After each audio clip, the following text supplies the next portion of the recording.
ओम तब कथामृतम तप्त जीवनम कविभिरीरितम कल्मषापहम श्रवण मंगलम श्रीमदाततम भुवि गृह्णन्ति ये भूरिदा जनाः। শ্রীম কথিত শ্রী শ্রীরামকৃষ্ণ কথামৃত পাঠ। শ্যামপুকুর বাটিতে ভক্ত সঙ্গে ঠাকুর শ্রীরামকৃষ্ণ 1885 18 অক্টোবর চতুর্থ পরিচ্ছেদ। ঠাকুর শ্রীরামকৃষ্ণ ও অবতারবাদ, reconciliation of free will and pre destination.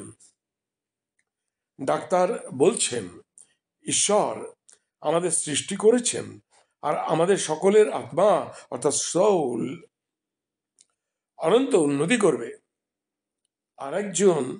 একজন আরেকজনের চেয়ে বড় একথা তিনি মানতে চাইতেছেন না, তাই অবতার মানছেন না। ডাক্তার, ইনফাইনিট প্রোগ্রেস তা যদি না হলো তাহলে 5 বছর 7 বছর আর বেঁচেই বা কি হবে? গলায় দড়ি দেবো।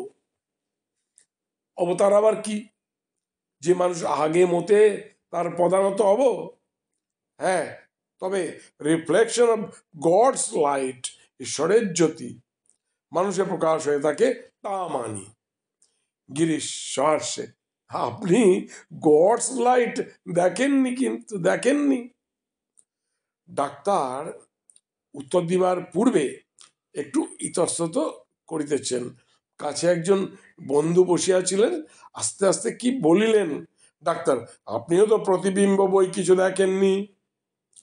Girish, I see it, I see the light. Srikrishna যে অবতার, প্রুভ প্রমাণ করব, তা না হলে জিভ কেটে ফেলব। বিকারী রোগীরই বিচার, পূর্ণ জ্ঞানে বিচার বন্ধ হয়। শ্রীরামকৃষ্ণ, এসব কথা যা হচ্ছে কিছুই না, এসব বিকারের রোগীর খেয়াল। বিকারের রোগী বলেছিল, 1 জলা জল খাবো, 1 হাঁড়ি ভাত খাবো। বদ্যি বললে, আচ্ছা আচ্ছা খাবি, পথ্য পেয়ে যা বলবি তখন করা যাবে। যতক্ষণ কাঁচা ঘি ততক্ষণই কলকলানি শোনা যায়,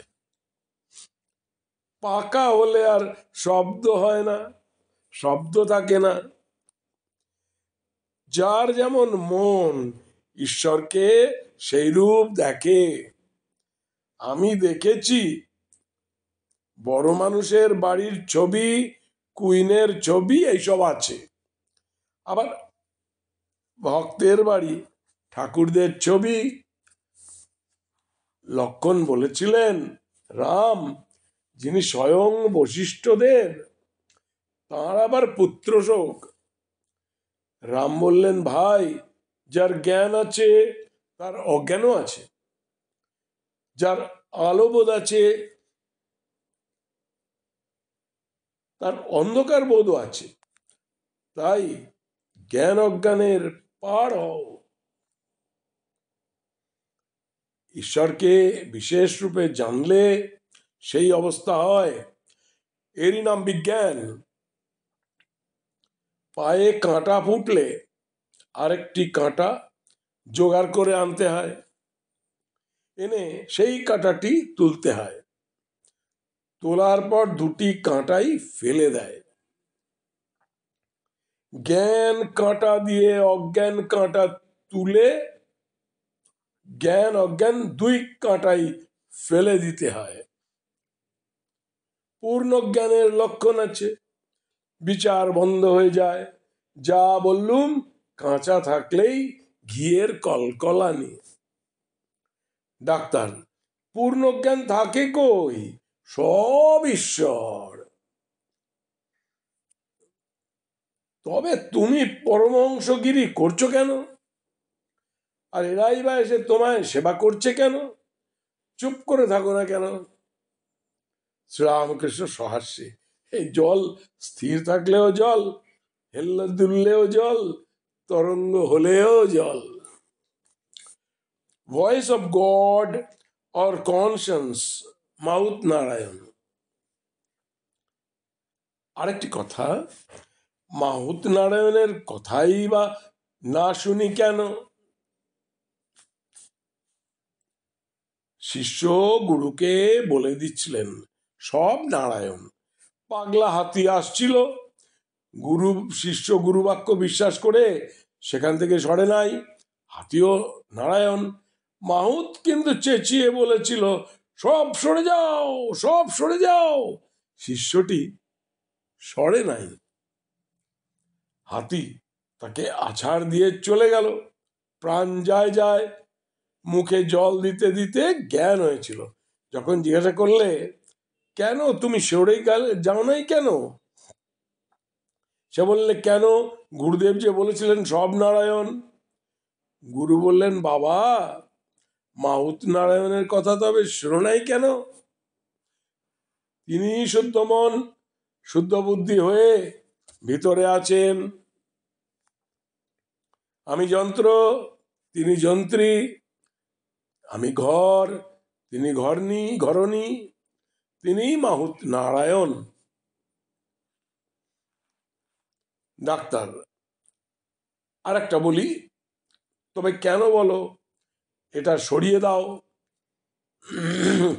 আর একটা বলি, তবে কেন বলো এটা সারিয়ে দাও, মানে রোগটা, হ্যাঁ, অর্থাৎ ঠাকুরের গলার অসুখটা।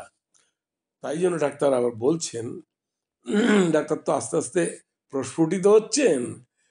ডাক্তারের যা যা ছিল অঙ্কট বঙ্কট ঠাকুরের ভাষায় আস্তে আস্তে কাটছে, সেটা আমরা পাঠকরা ক্রমশ দেখতে থাকবো।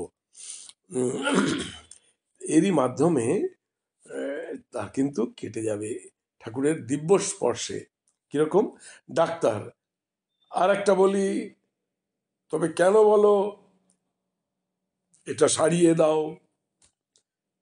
শ্রীরামকৃষ্ণ, যতক্ষণ আমি ঘট রয়েছে ততক্ষণ এইরূপ হচ্ছে। মনে করো মহাসমুদ্র অধঃ ঊর্ধ্ব পরিপূর্ণ, তার ভিতরে একটি ঘট রয়েছে, ঘটের অন্তরে বাহিরে জল, কিন্তু না ভাঙলে ঠিক একাকার হচ্ছে না। তিনি এই আমি ঘট রেখে দিয়েছেন।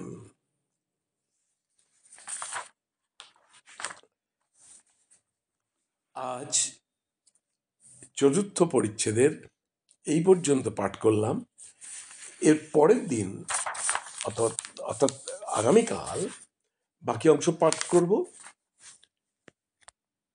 ওম নিরঞ্জনং নিত্যম অনন্ত রূপম ভক্তানুকম্পা ধৃত বিগ্রহং বৈ ঈশাবতারং পরমেশমিড্ডম তং রামকৃষ্ণং শিরসা নমামহ।